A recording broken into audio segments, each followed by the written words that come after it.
Je m'appelle Riley, et voici l'histoire de la façon dont ma vie a pris un tournant complet, pas seulement une fois, mais 2 fois. Je pense qu'il vaut mieux commencer par le début. Je suis née de 2 parents merveilleux, David et Johanna David, dans une petite ville de banlieue. Mon père était journaliste et ma mère infirmière. Nous n'étions pas riches, mais nous avions tout ce qu'il fallait pour être heureux. La vie était tranquille jusqu'à ce que j'atteigne l'âge de 15 ans.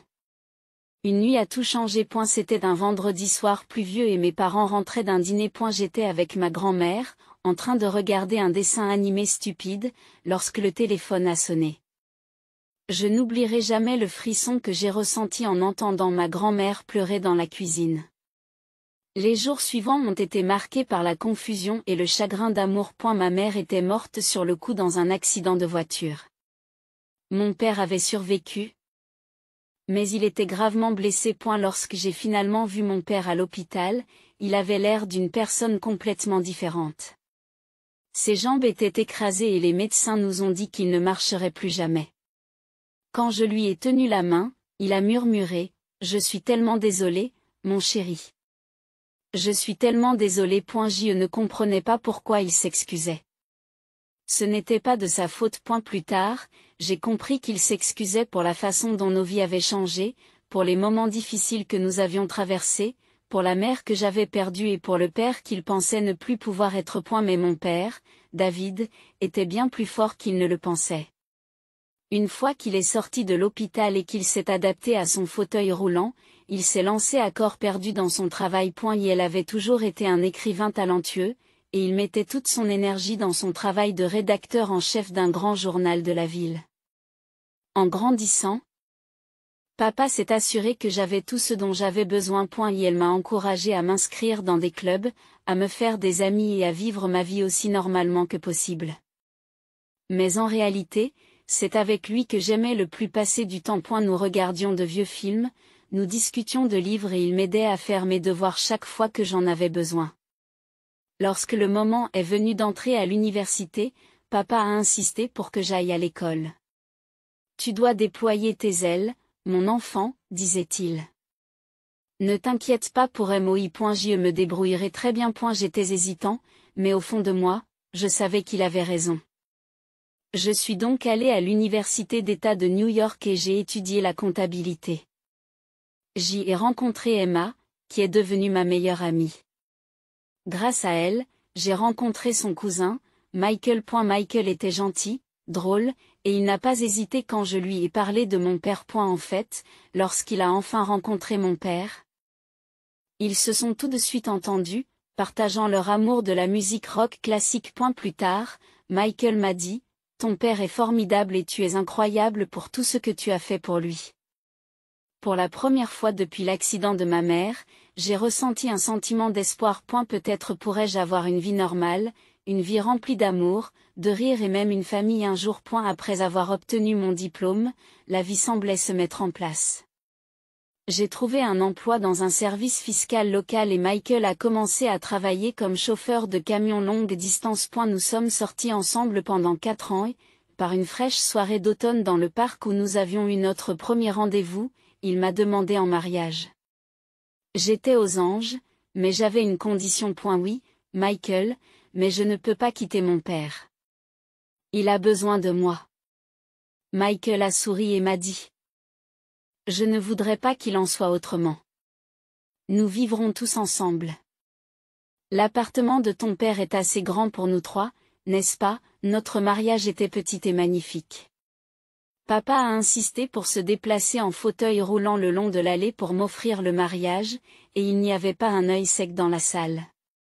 Aux côtés de Michael, j'avais l'impression d'être dans un conte de fées. Mais chaque conte de fées a ses défis, et le mien s'est présenté sous la forme de ma belle-mère, Haley, et de ma belle-sœur, Megan. Dès que je les ai rencontrées, j'ai su qu'elles ne m'approuvaient pas. Lors de notre première rencontre, Haley a demandé, d'un air dégoûté. « Alors, ton père est handicapé ?» Je l'ai corrigé gentiment. « Il est handicapé. » Et elle était claire dès le départ qu'il ne serait pas facile de les convaincre, mais j'étais déterminée à trouver un moyen. C'était le début d'un nouveau chapitre. Et je n'avais aucune idée de ce que la vie nous réservait. J'ai essayé de garder mon calme en la corrigeant. Il travaille comme rédacteur. Haley se contenta d'un rapide sourire dédaigneux et dit « C'est gentil », avant de se tourner vers Michael avec un regard critique.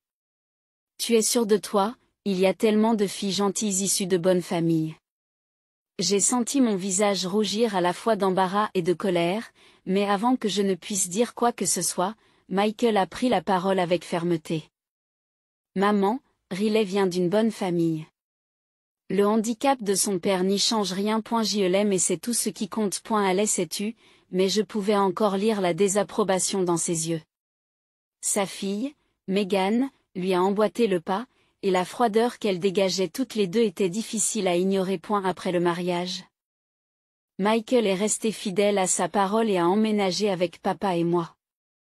Nos vies se sont installées dans un rythme confortable.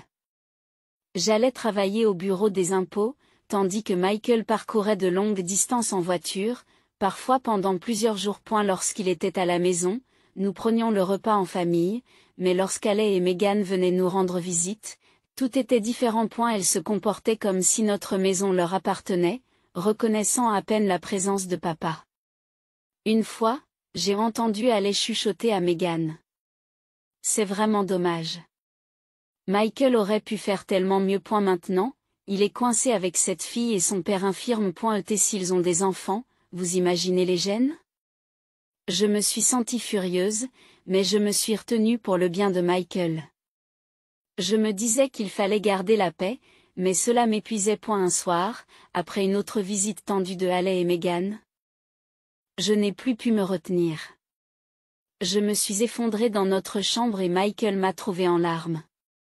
Il m'a entourée de ses bras et m'a demandé à voix basse « Et, qu'est-ce qui ne va pas ?» J'ai sangloté. « C'est ta mère et ta sœur. Elle me déteste. Elle pense que je ne suis pas assez bien pour toi, à cause de papa. » Le visage de Michael est devenu sérieux. « C'est ridicule. Toi et ton père, vous êtes ma famille maintenant. S'ils ne peuvent pas l'accepter, c'est leur problème, pas le nôtre. Ces paroles m'ont réconforté, mais au fond de moi, je sentais que ce n'était que le début de la tension avec Haley et Megan. À eu fil des mois, l'entreprise de camionnage de Michael a commencé à bien marcher, et il était plus souvent sur la route, voyageant parfois à travers le pays. Elle me manquait lorsqu'il était absent, mais je restais occupée au bureau des impôts et je passais mes soirées avec papa, qui était toujours là pour me tenir compagnie. Un soir d'automne, alors que j'aidais mon père à se préparer à aller se coucher, Michael m'a appelé. Je pouvais entendre l'excitation dans sa voix. Riley, j'ai réfléchi, a-t-il dit. Que dirais-tu d'acheter une maison de ville? Ce serait plus facile pour ton père de se déplacer dans son fauteuil roulant et il pourrait passer plus de temps à l'extérieur. De plus, tu pourrais avoir un jardin, quelque chose pour t'occuper quand je suis sur la route. J'ai adoré l'idée, et lorsque j'ai mis le téléphone sur haut-parleur pour poser la question à papa, ses yeux se sont illuminés. Un jardin, ce serait bien, a-t-il admis, et ce serait plus facile de sortir. La décision était prise. Dans les semaines qui ont suivi, nous nous sommes lancés dans la recherche d'une maison. Après de nombreuses recherches, nous avons trouvé l'endroit idéal. Une maison de ville spacieuse avec des portes larges, une douche à roulettes pour papa et un joli jardin. Prendre un prêt hypothécaire était intimidant. Mais avec les revenus de Michael, mon travail et le loyer de l'ancien appartement de papa, nous avons réussi à faire en sorte que cela fonctionne. Nous avons emménagé par un beau dimanche de printemps. Je n'oublierai jamais l'expression du visage de papa lorsqu'il s'est déplacé sur notre nouveau patio. C'est parfait, ma chérie, a-t-il dit, les yeux embués d'émotion. Je vous remercie. Au cours des mois qui ont suivi, nous nous sommes installés et avons fait en sorte que l'endroit se sente comme chez nous. J'ai commencé un petit potager et papa adorait passer du temps à l'extérieur, profiter du soleil et de l'air frais. C'était paisible, presque parfait. Pour fêter cela, nous avons décidé d'organiser une pendaison de crémaillère. Nous avons invité des amis, des collègues et même Haley et Megan. La fête était animée et amusante jusqu'à ce qu'elles arrivent, en retard. Comme d'habitude. Elles sont entrées en jetant un coup d'œil à la ronde avec une envie à peine voilée. J'ai essayé de l'ignorer, déterminée à profiter de la journée. Pendant que nous leur faisions visiter la maison, elle semblait plongée dans ses pensées, évaluant chaque détail. Lorsque nous sommes arrivés dans la chambre principale, elle s'est tournée vers moi avec un sourire narquois.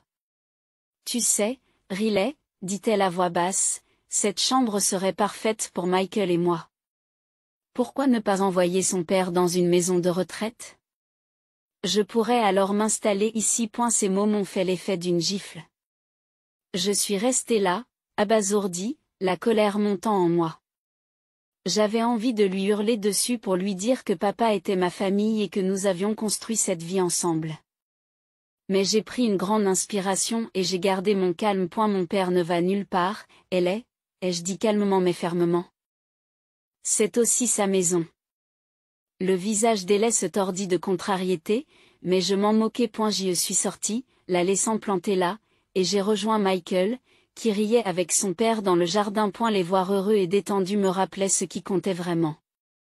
Malgré les tentatives d'Elle pour interférer, je savais que j'avais ma famille, mon père, mon mari, et une vie remplie d'amour et de force. Personne, pas même Elle, ne pouvait m'enlever tout cela. J'ai eu l'impression d'être giflée. Excusez-moi? J'ai réussi à le dire, encore sous le choc. Oh, n'ayez pas l'air si surpris, répondit Elle froidement. Ton père ne va pas bien. Il n'est plus une personne à part entière, n'est-ce pas? Il n'a pas besoin de tout ce luxe. Une maison de retraite suffirait amplement pour quelqu'un dans son état. Avant même que je puisse répondre, Elle s'est dirigée directement vers le patio, où papa discutait avec quelques invités. À ma grande horreur, elle a saisi les poignées de son fauteuil roulant et a commencé à le pousser vers l'allée. J'ai crié en courant après elle. Qu'est-ce que tu fais? S'il ne veut pas aller dans une maison de retraite, il peut rester dehors. C'est ce que tu voulais, non? Qu'il soit dehors, a-t-elle ricané. Je tremblais de colère et d'incrédulité. Heureusement, Michael a entendu le vacarme et est arrivé en courant. Son visage est devenu rouge de fureur lorsqu'il a vu la scène. Maman, a-t-il crié. Qu'est-ce que tu fais? Lâche la chaise de David, tout de suite. Elle a l'air choquée, prise au dépourvu par le ton de Michael. Mais, chérie, j'étais juste. Je ne veux pas l'entendre. Michael lui coupa fermement la parole. Toi et Megan, vous devez partir. Après leur départ, Michael a continué à s'excuser auprès de papa et de moi. Sa voix tremblait quand il disait « Je suis vraiment désolé. Je n'avais aucune idée qu'elle ferait ça. Je suis vraiment désolé. » Papa s'est approché et a tapoté doucement la main de Michael. « Ce n'est pas ta faute, mon fils. » dit-il gentiment. Il y a des gens qui ne peuvent pas comprendre. À partir de ce jour, les choses changèrent. Elle et Megan gardèrent leur distance, ce qui me convenait parfaitement. Michael s'est encore plus concentré sur son travail, prenant des itinéraires long courriers supplémentaires pour aider à payer une nouvelle maison. J'y passais mes journées à concilier mon travail au bureau des impôts, à gérer notre maison et à m'occuper de papa. Les années ont passé rapidement. La vie s'est installée dans une routine confortable et prévisible. Michael était souvent en déplacement, mais lorsqu'il était à la maison, nous formions une petite famille heureuse. Et la santé de papa est restée stable et il aimait passer ses journées dans le jardin ou travailler à son édition depuis la maison. Pendant un certain temps, nous avons eu l'impression d'avoir trouvé une sorte de paix. C'est alors qu'est arrivé l'appel qui a bouleversé mon monde. J'étais au travail lorsque mon téléphone a sonné et qu'une voix inconnue m'a accueilli à l'autre bout du fil. Madame Walker? C'est l'officier Andrew de la patrouille routière. Mon cœur s'est effondré. Oui. J'ai eu du mal à prononcer le mot. J'ai le regret de vous informer que votre mari, Michael Walker, a été victime d'un grave accident. Le reste de la conversation est devenu flou. Des mots comme collision frontale et n'a pas survécu flottaient dans l'air. Mais ils étaient à peine audibles.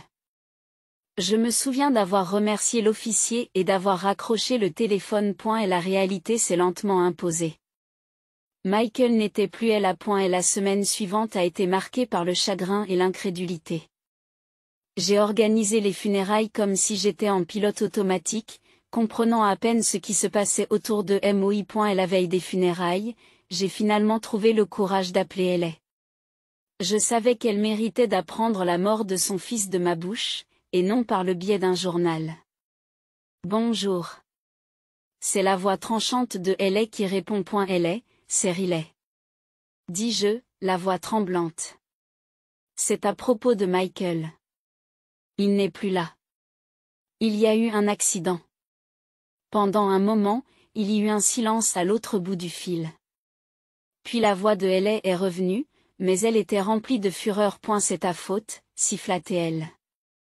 Tu l'as fait travailler si dur? Conduire ce camion pour payer ta belle maison. Tu as tué mon fils. Je suis resté abasourdi, incapable d'assimiler ses paroles. Laisse tomber. Elle a craqué. J'attends de toi que tu lui fasses les meilleures funérailles possibles, mais n'attends pas un centime de nous. Tu as fait ton lit. Maintenant, couche-toi dedans. Et sur ce, elle a raccroché. Je suis resté là, à fixer le téléphone, des larmes coulant sur mon visage. Comment pouvait-elle être aussi cruelle? Comment pouvait-elle me reprocher cela? Je n'arrivais pas à croire les mots que je venais d'entendre. Le jour de l'enterrement de Michael était froid et pluvieux, ce qui correspondait à la lourdeur de mon cœur. L'église était bondée, Michael était très apprécié et il semblait que la moitié de la ville était venue lui rendre hommage. Mais en regardant autour de moi, j'ai remarqué que Ellie et Megan n'étaient nulle part. Elles n'étaient même pas venues à l'enterrement de Michael. Leur propre fils et leur propre frère, et elles ne pouvaient pas s'en préoccuper. Alors que les gens faisaient la queue pour présenter leurs condoléances, mon père s'est approché et m'a serré la main. C'est leur perte, ma chérie, a-t-il chuchoté. Nous sommes une famille et nous surmonterons cette épreuve ensemble. Après la cérémonie, nous sommes rentrés à la maison, sentant le poids de la journée. Mais au moment où nous nous sommes engagés dans notre allée, quelque chose s'est effondré. Les lumières étaient allumées dans la maison, ce qui était étrange, car j'étais sûr de les avoir éteintes avant de partir pour l'église. Un sentiment d'insécurité s'est installé dans mon estomac lorsque j'ai garé la voiture, et papa et moi avons échangé des regards inquiets. Lorsque nous sommes entrés, nous avons trouvé un salon en désordre. Les portes étaient ouvertes et certaines de nos affaires étaient éparpillées sur le sol. J'ai rapidement parcouru la maison, vérifiant chaque pièce, le cœur battant. Puis j'ai remarqué qu'il manquait quelque chose de crucial, quelques objets que Michael avait hérités de son grand-père et auxquels il tenait beaucoup. Mon père s'est approché de moi en fauteuil roulant, l'air préoccupé. Riley, je pense que ce n'était pas un cambriolage ordinaire, dit-il doucement. À ce moment-là, j'ai pris conscience de la situation. Je me suis souvenu des mots durs prononcés par Ellie lors de notre conversation téléphonique. Aurait-elle pu faire ça par méchanceté? J'étais sûr d'avoir tout éteint avant de partir. En arrivant dans l'allée, j'ai remarqué que les lumières étaient allumées. Papa, tu as laissé des lumières allumées? Demandai-je en fronçant les sourcils. Il a secoué la tête. Non, je ne crois pas. Alors que nous nous rapprochions, j'ai remarqué qu'il y avait du mouvement à l'intérieur de la maison.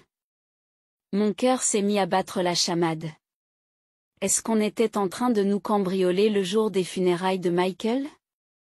J'ai rapidement aidé papa à sortir de la voiture et à s'installer dans son fauteuil roulant, l'esprit en ébullition. Devrais-je appeler la police? Mais alors que nous atteignions la porte d'entrée, j'ai entendu des voix familières. J'ai eu froid dans le dos en les reconnaissant. J'ai poussé la porte pour trouver Ellie et Megan dans notre salon, entourés de boîtes et de meubles. Qu'est-ce qui se passe ici? Demandai-je pour exprimer mon chagrin face à cette intrusion scandaleuse. Ellie s'est tournée vers moi avec un faux sourire compatissant. Oh, Riley, ma chère. On t'aide juste à faire tes valises. Après tout, Tu ne peux pas te permettre de garder cet endroit maintenant que Michael est parti. Je suis resté sans voix. Meghan est intervenue. Sa voix était d'une douceur écœurante. Ne t'inquiète pas. Tu peux retourner à l'appartement de ton père. Il est confortable. Je sentais ma colère monter. Sors, dis-je. Ma voix était basse et dangereuse. Sors de chez moi tout de suite. Haley avait l'air offensé. Cette maison nous appartient maintenant, Riley.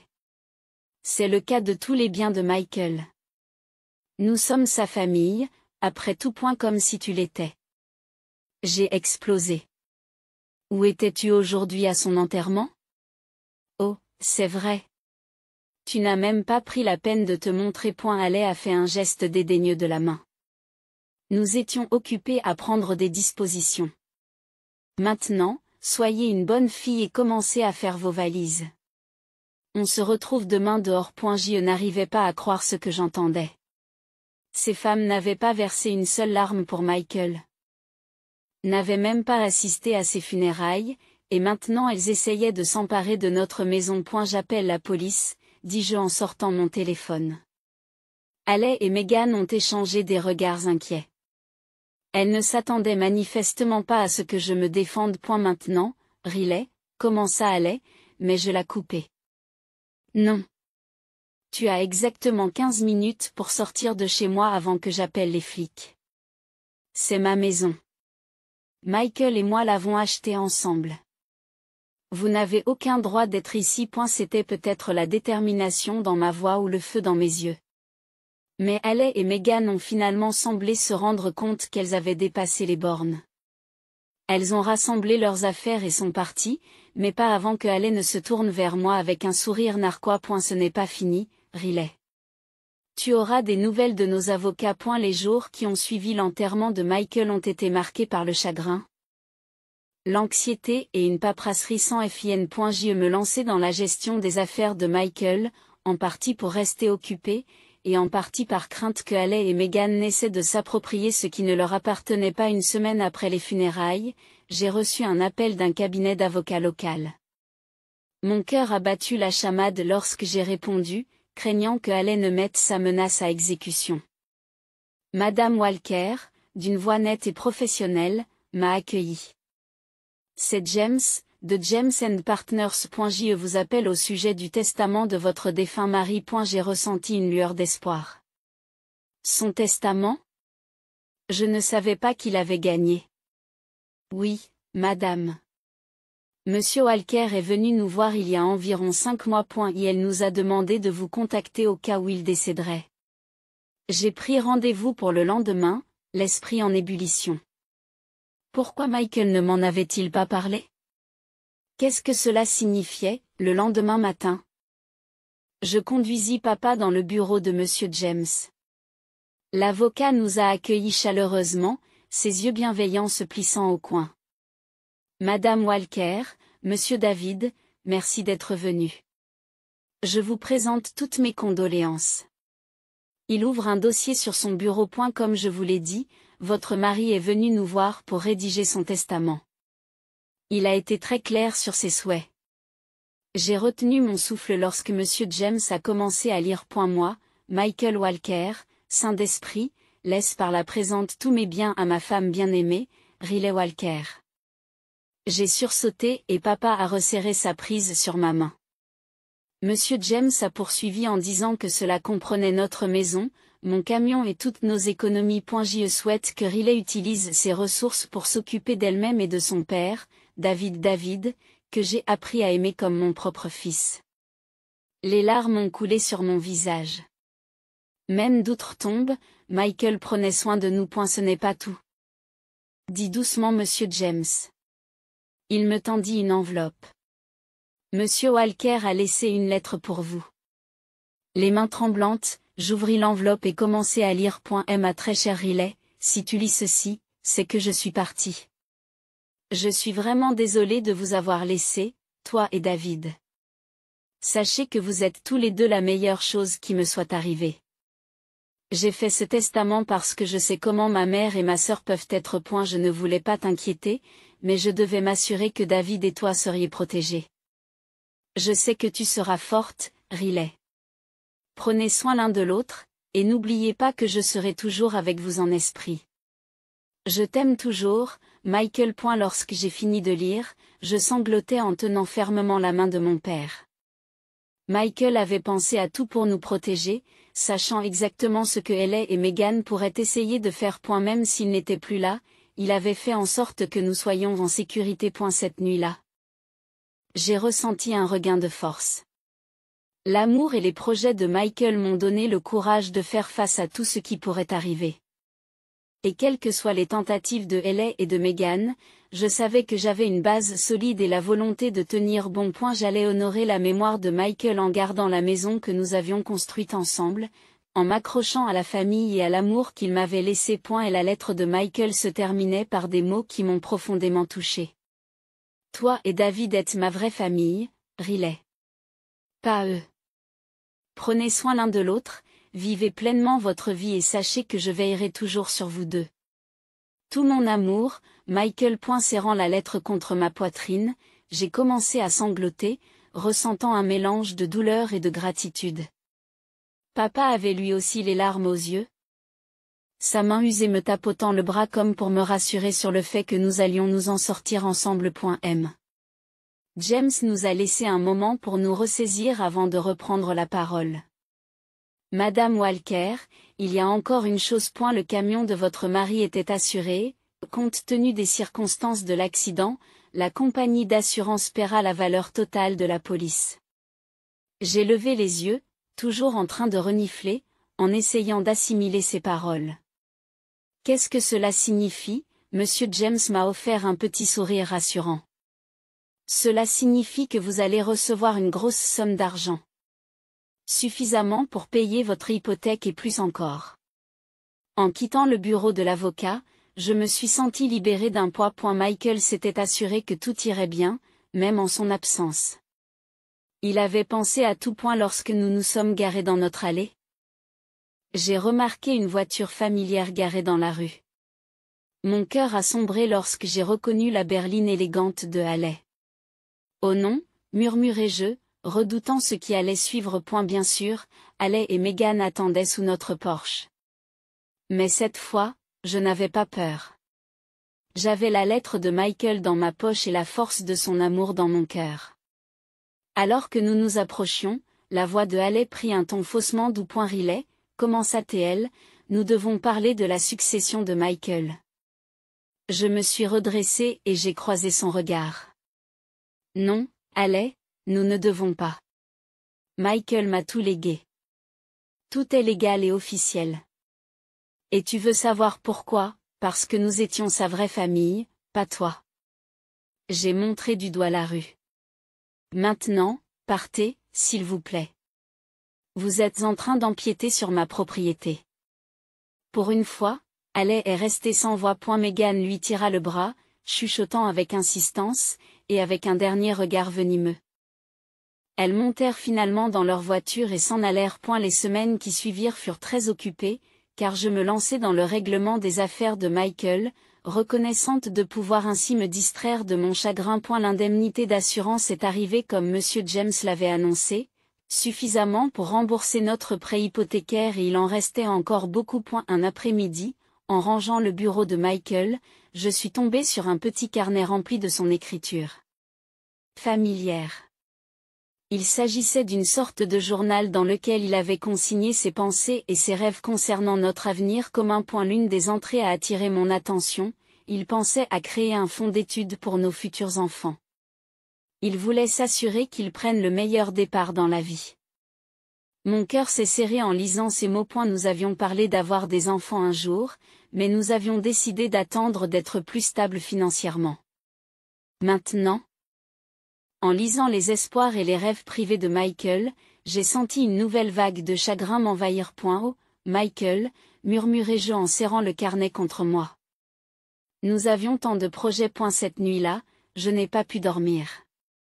Je me suis retournée, hantée par des souvenirs et des pensées de l'avenir que nous n'aurions jamais. Quand j'ai fini par m'endormir, j'ai rêvé de Michael. Il était là, souriant et me tendant la main. C'est bon, Riley, me dit-il doucement dans mon rêve. Tout va bien se passer. Le lendemain matin, je me suis réveillée avec un sentiment différent. Je n'arrivais pas à l'expliquer, mais quelque chose avait changé en moi. Alors que je me préparais pour le travail, une vague de nausées m'a frappée et j'ai à peine réussi à atteindre la salle de bain à temps. Au début, j'ai pensé que c'était simplement le chagrin qui m'accablait. Mais au fur et à mesure que les nausées matinales se poursuivaient dans les jours qui ont suivi, j'ai commencé à prendre conscience de la situation. Serait-ce possible? Après quelques jours, j'ai finalement trouvé le courage de faire un test de grossesse, mon cœur battant la chamade en attendant les résultats.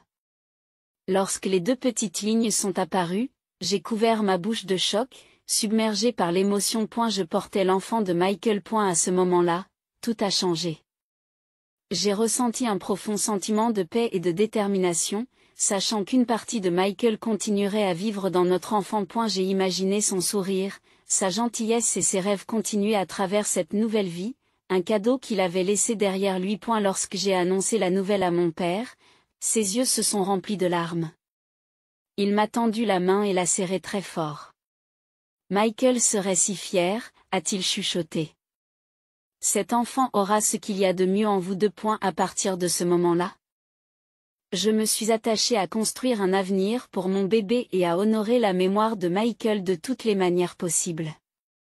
J'ai gardé sa lettre et son carnet à portée de main, un rappel constant de son amour et de la vie que nous avions planifiée ensemble. Même si le chemin à parcourir n'était pas facile, je savais que je n'étais pas seule. L'esprit de Michael était avec moi, il me guidait, et notre petite famille continuerait, plus forte que jamais. J'y pensais que ce n'était que le stress et le chagrin, mais une petite voix au fond de mon esprit m'a suggéré quelque chose d'autre. Après une semaine d'absence, je me suis retrouvée dans l'allée de la pharmacie, à regarder les tests de grossesse. Les mains tremblantes, j'en ai pris un, je l'ai acheté et je me suis précipitée chez moi. Les 5 minutes d'attente du résultat m'ont semblé les plus longues de ma vie. Enfin, j'ai regardé vers le bas, 2 lignes bleu clair. Je me suis effondrée sur le sol de la salle de bain. Submergée par un mélange d'émotions, de joie, de peur, de chagrin et d'espoir qui tourbillonnaient tous ensemble. Et la voix du père de Riley se fait entendre de l'autre côté de la porte. Tout va bien là-dedans? J'ai ouvert la porte, des larmes coulant sur mon visage. Son expression est passée de l'inquiétude à l'alarme. Qu'est-ce qui ne va pas, ma chérie? Demanda-t-il doucement. J'ai brandi le test, la main tremblante. Je suis enceinte, papa.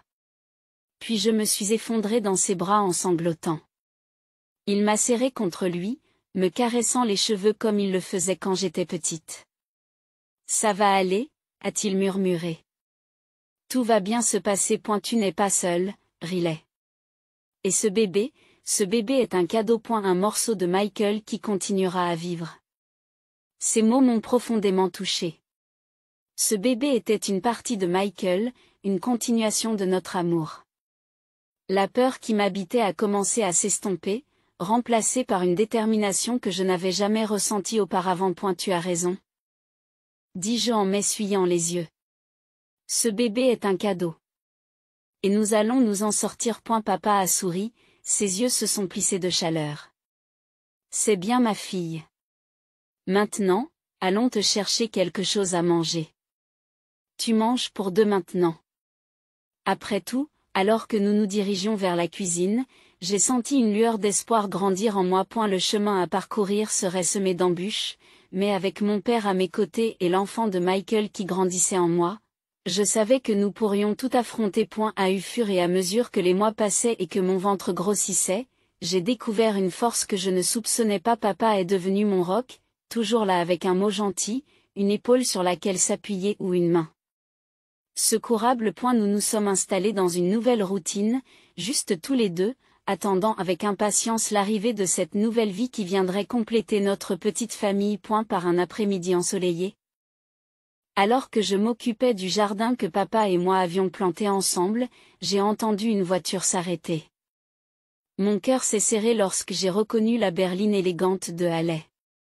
Qu'est-ce qu'il pouvait bien vouloir maintenant, j'ai marché jusqu'à l'entrée de la maison, une main se posant instinctivement sur mon ventre gonflé. Allais et Megan se tenaient sous le porche, l'air à la fois mal à l'aise et légèrement désespéré. La voix d'Allais n'avait pas sa netteté habituelle lorsqu'elle commença. Riley, il faut qu'on te parle. J'ai haussé un sourcil et je suis restée silencieuse, attendant qu'elle continue. Megan prit la parole à son tour, ses yeux se promenant nerveusement autour d'elle. Nous traversons une période difficile. Nous nous demandions si nous pouvions rester dans l'ancien appartement de ton père, le temps de nous remettre sur pied. Je n'arrivais pas à croire ce que j'entendais. Après tout ce qu'ils nous avaient fait subir. Ils avaient le culot d'en demander plus. J'ai gardé ma voix calme, mais ferme. Je suis désolée, mais ce n'est pas possible. Je ne veux plus communiquer avec aucun d'entre vous. Les yeux de Allais se sont posés sur mon ventre, et son visage s'est déformé sous l'effet du choc et du dégoût. Tu es enceinte, cracha-t-elle, sa voix dégoulinant d'accusation. Déjà? Tu es petite. Je n'arrive pas à croire que tu aies déjà trouvé un nouvel homme.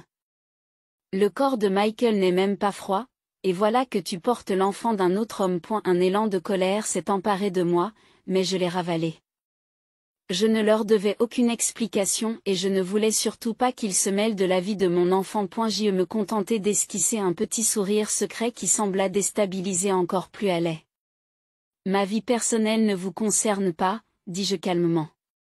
Maintenant, je pense qu'il est temps pour vous de partir. Allais avait l'air de vouloir discuter.